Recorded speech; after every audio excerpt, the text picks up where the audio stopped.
Earth and the Sun. How do we know Earth is rotating? We talk about the sun rising in the morning and setting at dusk. But in reality, the sun isn't moving, we are. Earth rotates or spins on its axis, just like a spinning top. The axis is an imaginary line through Earth from the North Pole to the South Pole. It takes about 24 hours for Earth to make one rotation or complete spin on the axis. As each part of Earth rotates toward and away from the sun, we experience periods of daylight and darkness.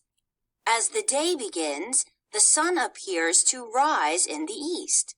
By midday, the sun reaches its highest point in the sky. In the afternoon, as Earth keeps rotating, the sun appears to get lower in the sky until it sets in the west. Earth makes this rotation about 365 times each year. How do we know that Earth is spinning? One way is data from satellites. Satellites can observe the rotation of Earth from space. An early piece of evidence was discovered by a French scientist named Jean Foucault. Foucault!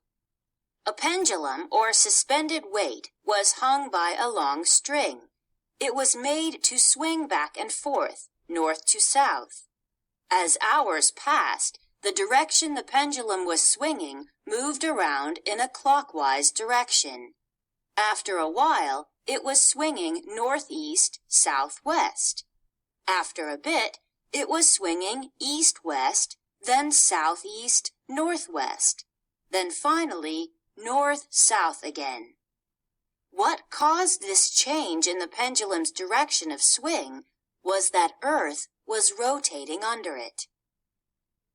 The shape of Earth is also a clue that it is rotating. Earth is not a perfect sphere.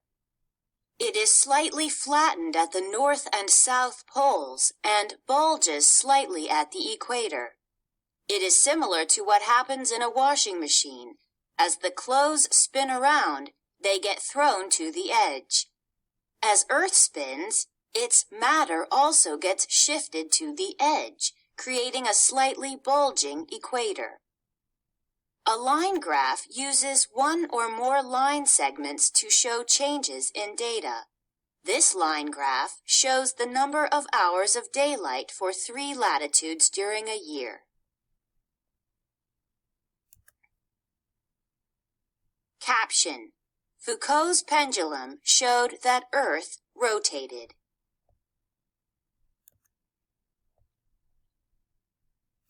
Diagram labels: winter, autumn, summer, spring. Caption: the seasons in the Northern Hemisphere. The reason for seasons.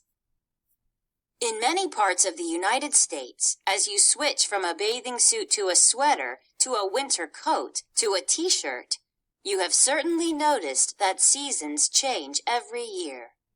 The 2 biggest signs of change are temperature and length of day. Do you know what causes these changes? Earth takes 365 1/4 days to revolve or travel in its orbit, once around the sun. One complete trip around the sun is called a revolution. Remember that while Earth is revolving, it is also rotating on its axis. However, the axis is not vertical. It is tilted at an angle of 23 1/2 degrees and always points in the same general direction. This means that as Earth goes around its orbit, the Northern Hemisphere, places north of the equator such as the United States, Europe, and China, is at times leaning more toward or more away from the sun. When it is summer in the United States, the Northern Hemisphere is tilted more toward the sun. As spring turns into summer, the sun climbs higher in the sky. It is above the horizon longer and its rays strike the ground more directly. As fall turns into winter, the northern hemisphere tilts away from the sun. The sun is lower in the sky. It is above the horizon for a shorter period, and the rays of the sun strike the ground less directly. The summer solstice, which happens around June 21st, is the longest day of the year in the northern hemisphere. The sun appears to be at its highest in the sky and stays above the horizon for more than 12 hours, causing more hours of daylight and fewer hours of darkness.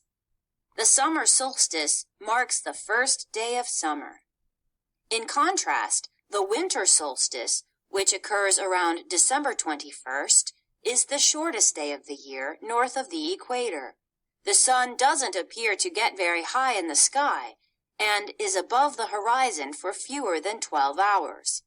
This results in less daylight and more darkness. The winter solstice marks the first day of winter. In the southern hemisphere, the winter and summer solstices are reversed. This means that when it is summer in North America, it is winter in parts of South America.